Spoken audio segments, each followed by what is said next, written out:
حضرت غوث پاک جیلانی شیخ عبدالقادر رضی اللہ تعالیٰ غوث اعظم درمیان اولیاء چو محمد درمیان انبیاء. غوث اعظم کا ولیوں میں وہی مقام ہے جو نبیوں میں رسول کریم کا مقام ہے. حضرت غوث پاک رضی اللہ تعالیٰ عنہ کو اللہ نے بڑے اعزازات سے نوازا. ایک اعزاز اللہ نے یہ دیا کہ ماں کی طرف سے حسینی ہیں، باپ کی طرف سے حسنی سید. نانا بھی اللہ کے ولی، دادا بھی اللہ کے ولی، پھوپھی بھی اللہ کی بہت بڑی ولی ہے، بہت بڑی ولی. والد گرامی، آپ نے وہ سیب والا واقعہ تو بڑا ہی سنا ہوگا، اس طرف تو میں نہیں جاتا. ماں بھی اللہ کی بہت بڑی ولی ہے. یہ اللہ نا اسباب بناتا ہے، خود ماحول بناتا ہے. آپ کے جو والد گرامی تھے ان کا نام تھا ابو صالح سید موسیٰ جنگی دوست رحمت اللہ علیہ. بادشاہ کے کچھ سپاہی تھے جو مٹکے اٹھا کے جا رہے تھے، اور مٹکے تھے شراب کے بھرے ہوئے، مٹکے اٹھا کے جا رہے تھے. حضرت سید محمد موسیٰ جنگی دوست رحمت اللہ علیہ بھی قریب سے گزرے. یہ کیا ہے بھائی؟ بدبو سے سمجھ تو گئے. تصدیق کے لیے پوچھا کیا ہے؟ انہوں نے کہا جناب یہ بادشاہ کا سامان لے کے جا رہے ہیں. آپ تو جھنڈے والی گاڑی کو ویسے نہیں نہ پوچھ سکتے، سوال ہی نہیں پیدا ہوتا. آپ چونکہ جمہوری لوگ ہیں، آپ نے تو بس دفتر بنانا ہے. جب الیکشن ہوگا نا اپنے دروازے کے سامنے سارے محلے سے لڑائی لینی ہے کہ ووٹ میرے آکھے دیں. پھر ٹھیک 1.5 مہینے کے بعد سجدہ صاف بھی کر جاتے ہیں، بندہ غلط سی میں نے پتہ ہی نہیں لگا. تو یہ پہلے سوچنا تھا تھوڑا سا.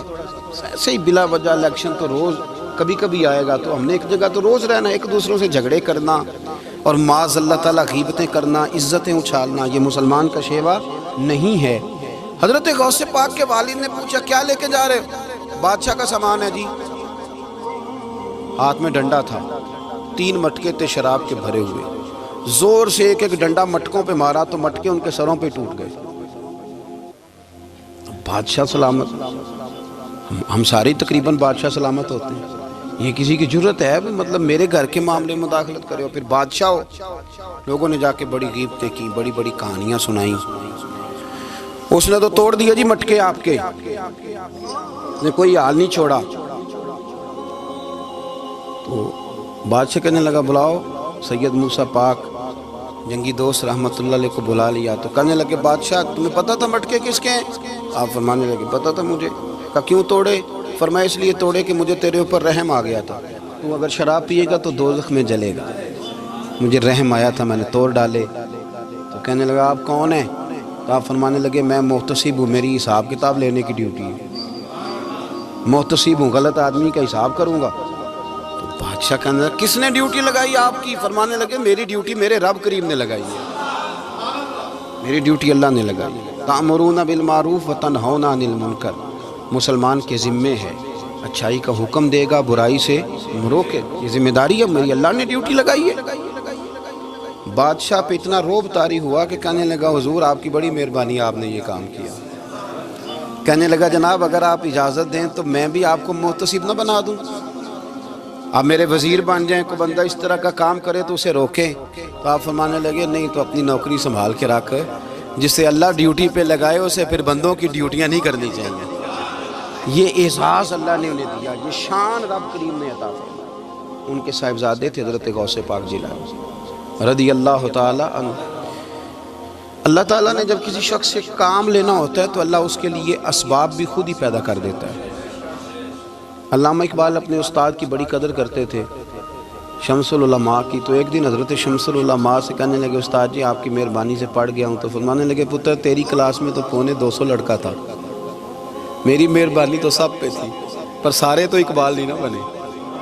فرمانے لگے تیرے اندر بھی کوئی خوبی تھی جس کی وجہ سے اللہ نے تجھے یہ اعزاز، کوئی تھی کوئی چیز تیرے اندر. اللہ تعالیٰ جب کسی بندے کو نوازتا ہے نا تو بندہ بھی محنت کرتا ہے، لیکن اس کی محنت سے زیادہ اللہ کے فضل کا دخل ہوتا ہے.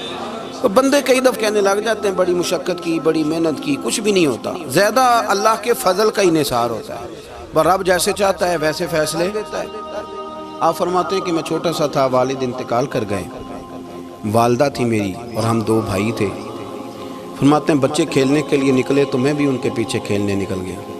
ایک بیل بچوں کے قابو آ گیا، تو بچوں کے قابو کو چیز آ جائے تو پھر وہ اس کا جو حال ہوتا ہے وہ تو ہمیں پتہ ہی، ہم سارے بچے رہ چکے ہیں۔ تو کہتے ہیں وہ بیل قابو آ گیا، کوئی اس کے کان چھیڑتا، کوئی اس کی دم چھیڑتا، کوئی اس کے سینگ چھیڑتا، کوئی کسی جگہ سے اسے تنگ کرتا، مختلف بچے اس کو نا دم سے پکڑ کے ہلاتے، بیل بھاگتا۔ حضور غوث پاک فرماتے ہیں میں بھی آگے بڑھا، اور میں نے جب اس کی دم پکڑ کے ہلائی تو بیل نے میری طرف منہ کیا اور کہنے لگا عبد القادر تو نہ ایسے کر، بول کے کہنے لگا تو نہ ایسے کر، تجھے رب نے ان کاموں کے لیے پیدا نہیں فرمایا۔ آپ فرماتے مجھے اتنا خوف طاری ہوا، بیل کو بولتے دیکھا تھا پہلی دفعہ، بیل کو۔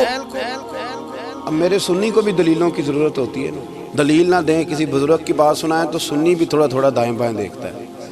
یہ شور ایسا ہوا ہے نا، پراپوگنڈا ایسا ہے۔ میں حدیث پاک سنا دیتا ہوں۔ رسول کریم صلی اللہ تعالیٰ علیہ وآلہ وسلم فرماتے ہیں ایک شخص نے بیل پہ سواری کر لی تھی۔ بیل سواری کے لیے نہیں پیدا کیا گیا، سواری کے لیے اونٹ ہیں، خچر ہیں، گھوڑے ہیں، گدھے ہیں، بیل کھیتی باڑی کے لیے۔ اس شخص نے جب بیل پہ سواری کی تو بیل پیچھے مڑ کے دیکھنے لگا اور کہنے لگا یار تو بڑا بیوقوف ہے، بول کے کہنے لگا مجھے اللہ نے سواری کے لیے نہیں پیدا کیا، میرے سے وہ کام لے جس لیے میں پیدا کیا گیا ہوں۔ تو بندہ ڈر گیا، کہنے لگا بڑی حیرانگی والی بات نہیں کہ بیل بولتا ہے، تو بیل پھر بول پڑا۔ کہنے لگا اس سے بھی زیادہ حیرانگی والی بات ہے۔ اس نے کہا وہ کیا؟ کہنے لگے مدینے میں نبی پاک آ گئے ہیں اور تو نے ابھی تک کلمہ ہی نہیں پڑھا، یہ اس سے بھی زیادہ حیرانگی والی بات ہے۔ جامع المعجزات میں حدیث موجود ہے، حضور آ گئے اور تو نے کلمہ ہی نہیں پڑھا۔ وہ شخص کہتا ہے میں سر پٹ دورا، جب آ کے سامنے کھڑا ہوا تو حضور مسکرائے، فرمایا آجا پڑھ لے کلمہ، مجھے پتا ہے تجھے کس نے بھیجا ہے۔ اللہ والوں کی باتیں مان لیا کریں۔ میں بڑی ذمہ داری سے کہتا ہوں رب کریم کے کوئی بندوں کی بات کتاب و سنت کے خلاف نہیں ہوتی، وہی تو کتاب و سنت آگے پہنچانے والے ہوتے ہیں۔ تو حضور غوث پاک فرماتے ہیں میں وہ ڈر کے گھر آیا، جب گھر پہنچا تو میرے کانوں میں آواز آ رہی تھی لبیک اللہم لبیک لبیک لا شریک لک لبیک۔ فرماتے میں چھت پہ چڑھا اور میں نے جیلان میں اپنی چھت پہ کھڑے ہو کے دیکھا، تم حج کے دن تھے، میری سیدھی نظر میدان عرفات پہ گئی، لوگ میدان عرفات میں بیٹھ کے لبیک لبیک پڑھ رہے تھے۔ پہلے میں وہاں سے ڈر کے آیا، پھر چھت سے ڈر کے نیچے اترا، ماں کو ساری بات بتائی تو کہتی میری ماں کہنے لگی بیٹے جب تو پیدا ہونے والا تھا تو مجھے بڑی بشارتیں ملتی تھیں۔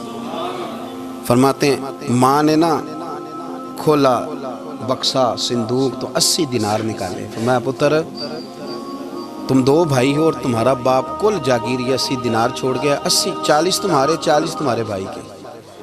فرمایا بیٹا ایک بات کا خیال رکھنا، میں اور تو تمہارا باپ کوئی نہیں، بھائی چھوٹا ہے، میں پیچھے نہیں آ سکتا، یہ 40 دینار لے جا اور جا بغداد چلا جا کے تعلیم حاصل کر، بیٹے میں پہنچ نہیں سکتی، خیال رکھنا۔ غوث پاک فرماتے ہیں 12 سال میں نے تعلیم حاصل کی یارو، میں نے پتے بھی کھائے، اور خود آپ کا فرمان موجود ہے، فرماتے ہیں ایسی سختیاں بھی دیکھیں، ایسی سختیاں بھی دیکھیں کہ پتھروں اور پہاڑوں پہ گزرتی تو شاید پگھل جاتے، لیکن میں نے اپنے نبی کا دین پڑھا۔ اب تو پیر کے گھر میں جو پیدا ہوتا ہے وہ علم لدنی والا ہوتا ہے، میں تو صاحب پتر ہے، او خدا کے بندے صبر کر۔ اگر غوث پاک حسنی حسینی سید ہو کے باقاعدہ پھٹی پہ بیٹھ کے پڑھتے ہیں، تو کس پیر کا مرید ہو گیا جسے علم ہی کوئی نہیں، جو جاہل آدمی ہے؟ یہ ضروری ہے، علوم دینیاں ضروری ہیں، اس کے بغیر کام نہیں چلتا۔ اور غوث پاک رضی اللہ تعالیٰ عنہ کی آپ پوری زندگی پڑھ کے دیکھ لیں، غوث پاک تمام اولیاء کے امام ہیں، ساری زندگی۔ غوث اعظم سے کسی نے پوچھا آپ نے سب سے زیادہ دین کا کام کس طرح کیا، تو فرماتے ہیں تقریر کے ذریعے۔ اب تقریر کرنے والا مولوی ہوتا ہے اور تویز دینے والا، سبحان اللہ۔ غوث پاک رضی اللہ تعالیٰ عنہ فرماتے ہیں میں نے دین کا سارا کام کس ذریعے سے کیا ہے، ہفتے میں 3 جلسے کرتے تھے اور 70 ہزار کا مجمع ہوتا تھا، اور بغیر لاؤڈ سپیکر کے تقریریں ہوتی تھیں، اور فرماتے ہیں جیسی سمجھ پہلے بندے کو آتی تھی ویسی آخری والے کو آتی تھی۔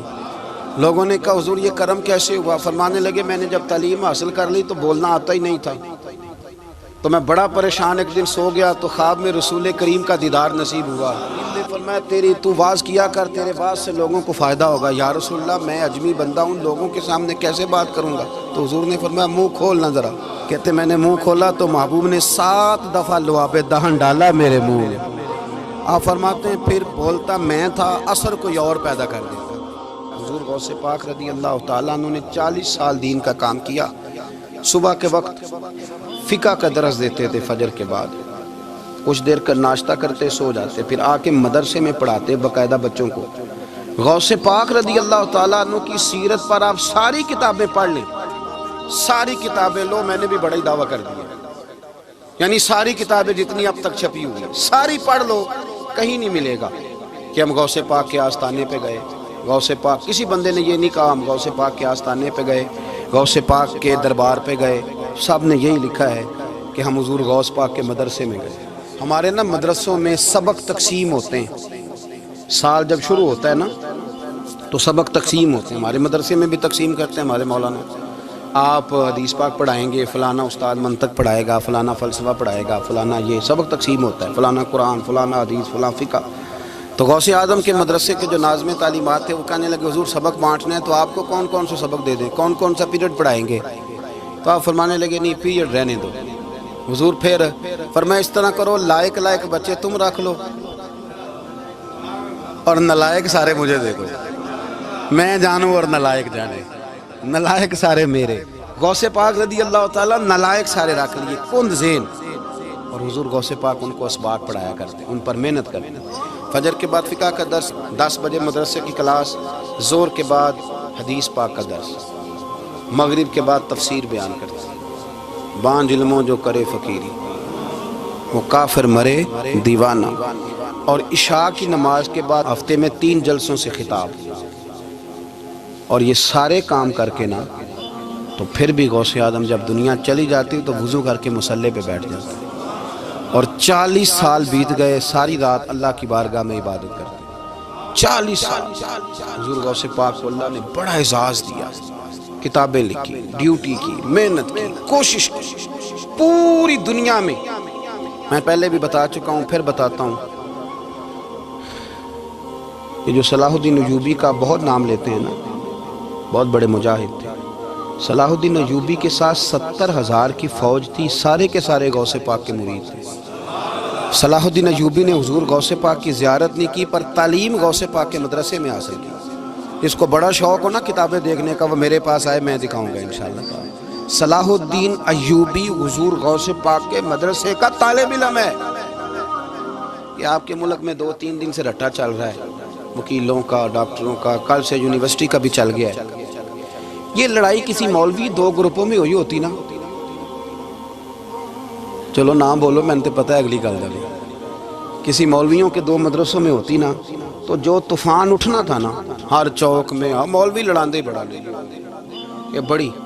میں نے دعوت دی تھی پرسوں، میں نے کہا جب وکیل مکمل تعلیم کر لینا اسے 2 سال مدرسے میں لاؤ، ہم اسے سکھائیں گے اٹھنا کیسے ہے، بیٹھنا کیسے ہے، ان کو لاؤ، اس لیے کہ ہم اپنی بات نہیں بتائیں گے، ہم بتائیں گے محمد عربی کی باتیں صلی اللہ علیہ۔ مہربانی کرو، مجھے کوئی شکوہ نہیں ان سے، کوئی کسی قسم کا نہیں، اس لیے کہ ہمارے ملک میں نا احتجاج کا کلچر پروموٹ کیا گیا ہے، ہم نے یہ ماحول بنا کے دیا ہے سڑک بلاک کرنے کا۔ یہ ہمارے قریب ایک گاؤں ہے تو روز ڈکیتیاں ہوتی تھیں، بچہ بھی قتل، پولیس والے سنتے ہی نہیں تھے، ان بیچاروں نے روڈ بلاک کیا تو سب صحیح ہو گیا، اسی وقت سارا کچھ ہو گیا، اب پہرے داری بھی لگتی ہے، اب جناب چوکیاں بھی قائم ہو گئی، سب کچھ ہو رہا ہے۔ مزاج بنا دیا ہم، یہ عدم برداشت ہے، یہ کلچر خطرناک ہے، یہ کلچر تباہ کرے۔ وکیل کوئی غیر نہیں، ہمارے اپنے بھائی ہیں، کون ہے وہ؟ ڈاکٹر کون ہے؟ ہمارے اپنے۔ یہ جو بچے یونیورسٹی میں لڑے کون ہیں؟ ہمارے اپنے۔ ہم ان کو کاٹ کے نہیں پھینک سکتے، یہ کوئی دوسرے لوگ نہیں، سب کو ضرورت ہے ایک دوسرے کی، لیکن خدا را مہربانی کرو، معاشرے میں برداشت کا کلچر پیدا کرو، سکون کا کلچر پیدا کرو، سہنا سیکھو۔ سنو ایک بات کرتا ہوں، اللہ کرے کہ میں سمجھا سکوں، سارے فیصلے خود نہ کرو۔ اگر تمہیں نظر آئے نا کہ آپ کے ساتھ کہیں ناانصافی بھی ہو رہی ہے تو ساری عدالتیں دنیا میں نہیں لگنی، ایک قیامت میں بھی لگنی ہے۔ ہاں امام حسن کو زہر دے دیا گیا تو امام حسین کہنے لگے بھائی بتاؤ کس نے دیا ہے؟ فرمایا حسین اگر وہ نہیں جس پر مجھے شک ہے تو میں کسی آدمی کا بلا وجہ تمہیں نام کیوں بتا دوں؟ کہا پھر بھائی آپ اشارہ تو نہیں بتا دیں؟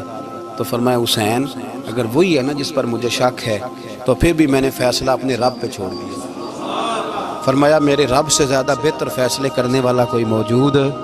کچھ فیصلے اللہ پہ چھوڑ دیں، آپ یقین کریں آپ کو بڑا ہی مزہ آئے گا، آپ کو سکون آئے گا زندگی میں۔ کچھ فیصلے اللہ پہ چھوڑو، برداشت کا کلچر پروموٹ کریں اس وطن کے اندر، یہ بڑا پیارا ملک ہے، اس میں برداشت کا کلچر پیدا کریں۔ وکیل کو ہر وقت ڈاکٹر کی ضرورت ہے، ڈاکٹر کو ہر وقت وکیل کی ضرورت ہے۔ ہم ایک دوسرے کے بغیر دیکھیں نا، میں نے آئین بھی رکھا ہوا ہے پاکستان کا، لیکن اس کے باوجود کوئی مسئلہ بن جائے تو میں کسی وکیل صاحب کو فون کرتا ہوں، میرے دوست ہیں، میں پوچھتا ہوں کہ یار یہ مسئلہ ہے، اس کا کیا حل ہے۔ ہم مل کے رہتے ہیں معاشرے میں، برداشت کے کلچر کو پروموٹ کریں، پیار کریں، محبت بانٹیں۔ یہ وطن ہے، اس کو مل کے سنواریں گے تو انشاءاللہ تعالیٰ یہ رسول اللہ کے دین کا قلعہ بنے گا بڑا مضبوط۔ اس سے پیار کریں، مثبت غلط بات ہے تو اس کو آپ سمجھائیں، اس پر تبلیغ کریں، لیکن یہ نہ کریں کہ آپ عدم برداشت کا ماحول پیدا کریں۔ حضور غوث پاک رضی اللہ تعالیٰ عنہ دین کا کام۔ ایک بات، اللہ والوں کے پاس لوگ دعاؤں کے لیے جاتے ہیں، کیوں جاتے ہیں؟ سنو، میرے ساتھ ایک شخص رہتا ہے، صبح سے شام تک میری ڈیوٹی کرتا ہے، نوکری کرتا ہے، خدمت کرتا ہے، گاڑی چلاتا ہے، یہ کرتا ہے، وہ کرتا ہے۔ ایک صاحب ہیں جو 3 سال کے بعد ملتے ہیں، پھر وہ جو 3 سال کے بعد ملتے ہیں وہ شکوہ کرتے ہیں کہ پیر صاحب اس کی بات زیادہ مانتے ہیں۔ پیر صاحب اب کدھر جائیں، یہ سارا دن پیر صاحب کی مانتا ہے۔ نہیں سمجھ آ رہی ہے آپ کو بات؟ یہ مزاج ہے نا جی۔ ایک بندہ سارا دن دنیا داری کرے، مال کمائے، پتہ نہیں جھوٹ بولے، بڑا کچھ کرے، اور ایک اللہ کا ولی جو اپنا بنائے کچھ نہ، سارا دن رسول اللہ کی باتیں کرے، سارا دن اللہ کے دین کی خدمت کرے، اور بھائی وہ جب ہاتھ اٹھاتا ہے نا تو پھر اللہ اس کی بات کو قبول کرتا ہے۔ کچھ میرے خاص ہیں، کچھ تیرے خاص ہیں، تو کچھ رب کے بھی خاص ہیں، اور اس پر بھی میں پہلے آیت پڑھ لوں گا تاکہ دلیل مضبوط ہو جائے۔ اللہ فرماتے ہیں واللہ یختص برحمتہ من یشاء، فرمایا میں نے کچھ بندوں کو اپنی رحمت سے اپنا خاص بنا لیا۔ کچھ بندے اللہ کے بس اللہ کی بارگاہ میں وہ دعائیں کرتے ہیں تو اللہ قبول فرما لیتا ہے، پتر اللہ ہی دیتا ہے، لیکن اللہ کا ولی دعا تو کر سکتا ہے نا۔ اللہ کا ولی، میری بات کی سمجھ آ رہی ہے؟ بیٹا کون دیتا ہے؟ اللہ۔ حضرت محدث اعظم رحمۃ اللہ علیہ کے پاس ایک شخص نے آ کے کہا جی ولی اللہ بیٹا دے سکتا ہے؟ آپ فرمانے لگے ولی اللہ اللہ سے ملا سکتا ہے؟ جی وہ تو ہے ہی ولی اللہ، تو اس نے ملا دینا ہے۔ تو فرمایا جو اللہ سے ملا دے بیٹا تو چھوٹی سی بات ہے، تو دیکھ نہ کہ جو اللہ تک تجھے لے گیا تو پھر پتر پیچھے رہ گیا، لیکن بیٹا دیتا کون ہے؟ بول کے بتائیں، بول کے۔ اللہ دیتا ہے۔ دعا کون کرتا ہے؟ اللہ کا ولی دعا کر دیتا ہے۔ بی بی آ گئی روتی ہوئی غوث پاک کے پاس، کہنے لگی 6 بیٹیاں ہیں۔ خامد اور سسر کہتے ہیں کہ 7ویں بھی بیٹی ہوئی تو طلاق دے دیں گے۔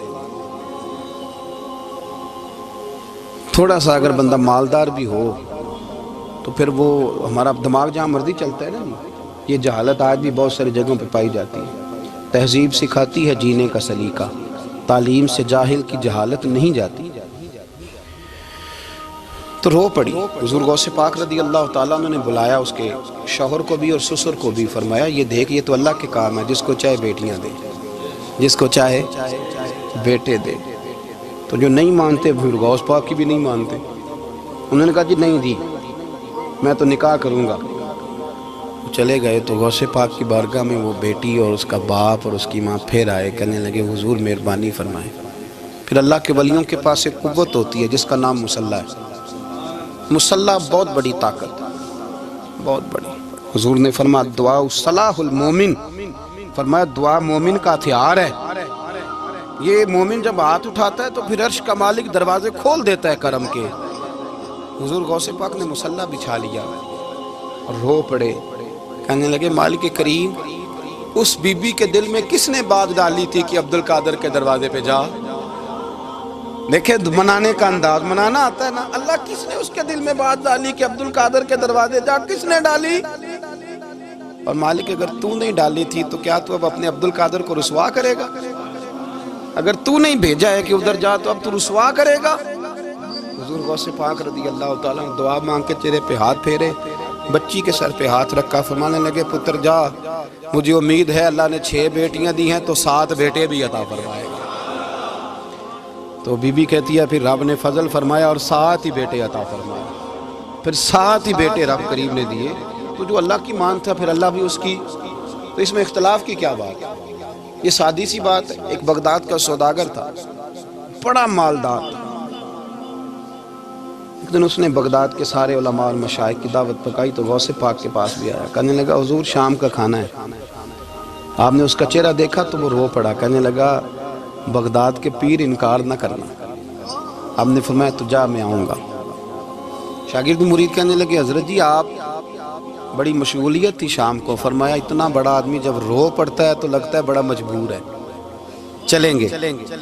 شام کو جب اس کے دروازے پہ گئے تو کھانا بھی اس نے چنا تو ساتھ اس نے ایک ٹوکرا ایک صندوق بھی لا کے رکھا، اوپر سے خالی۔ جب غوث پاک نے اٹھ کے دیکھا تو اندر اس سوداگر کا بیٹا، اس تاجر کا بیٹا، دونوں ٹانگوں سے معذور، دونوں ہاتھوں سے معذور، ایک ہی بیٹا اپاہج ہے۔ وہ تاجر رو پڑا، کہنے لگا حضور بڑی دنیا جانتی ہے، بڑا مال ہے، پر جب تنہا بیٹھتا ہوں تو کھول کے روتا ہوں۔ وہ بے نیاز ہے نا، ساری زندگی کے بعد ایک بیٹا دیا تو وہ بھی اپاہج ہے۔ حضور بال سفید ہو گئے، لوگوں کی اولاد بڑھاپے کا سہارا بنتی ہے، میں بوڑھے وقت میں اس کو اٹھا کے پیشاب پخانے کے لیے لے کے جاتا ہوں۔